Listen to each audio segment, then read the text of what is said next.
రైతు వ్యతిరేక నల్ల చట్టాలు ఒకటే రోజులో ఆమోదింపజేసుకున్న బీజేపీకి ఓబీసీ రిజర్వేషన్లు ఇవ్వాలన్న ఆలోచనే లేదు. పోనీ మీకేమైనా ఆలోచన ఉంటే చట్టం చేయండి, పార్లమెంట్లో మీరే చేయండి. 42% ముస్లింలకు మైనస్ చేసి ఓబీసీలకు రిజర్వేషన్లు ఇస్తామని మోడీ గారికి చెప్పి మీరే బిల్లు పెట్టండి, పార్లమెంట్ జరుగుతుంది కదా.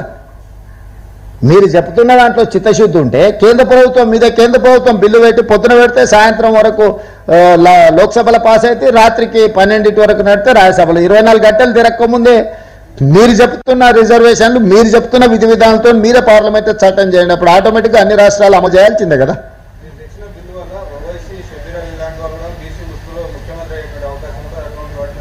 అంటే మైనారిటీలు ఈ దేశంలో ముఖ్యమంత్రులు కాకూడదా? జనరల్ సీట్ ఉన్న మైనారిటీలు ముఖ్యమంత్రులు కావచ్చు. చాలా మందిని కాంగ్రెస్ పార్టీ మైనారిటీలను ముఖ్యమంత్రిని చేసింది, రాష్ట్రపతులను చేసింది. ఏం బాధని మాట్లాడుతుండేనా? అర్థం ఉందా ఏమన్నా? అంటే ఈ దేశంలో మైనారిటీలకు తావు లేదా? ఉండనియరా? భారత రాజ్యాంగం ఏం చెప్తుంది? ఈ మాత్రం కూడా కేంద్ర మంత్రికి అవగాహన లేదా? అసలు ఏమన్నా అర్థం ఉందా? ఈ దేశంలో ఎంతో మంది మైనారిటీలను కాంగ్రెస్ పార్టీ ముఖ్యమంత్రులను చేసింది వివిధ రాష్ట్రాలకు.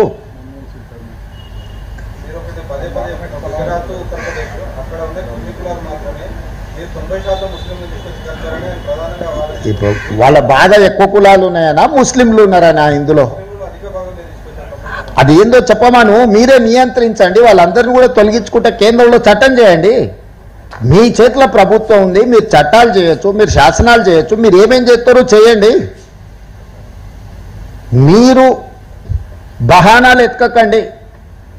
మీ బహానాలన్నీ కూడా బీసీలను దెబ్బతీయడానికి ఉపయోగపడుతున్నాయి తప్ప బీసీలకు మేలు జరగడానికి లేదు. నేను సింపుల్గా డిమాండ్ చేస్తున్నా, ఓబీసీ రిజర్వేషన్లు 42% పెంచాలి. ఇది మా విధానం. మీ విధానం ఏందో చెప్పండి, దాని ప్రకారం పార్లమెంట్లో చట్టం చేయండి. మేము మా విధానం ప్రకారం బ్లాంకెట్గా ఎన్ బ్లాక్ రిజర్వేషన్లు ఇచ్చినాం. ఎస్సీలకైనా ఎస్టీలకైనా ఓబీసీలకైనా ఎన్ బ్లాక్ రిజర్వేషన్ ఇచ్చినాం. మీరు అట్లా కాకుండా ఏం చేస్తారో మీరు చెప్పండి. మీరు మీ విధానం ఏందో చెప్పండి, చట్టం చేయండి, పార్లమెంట్లో చర్చ చేయండి.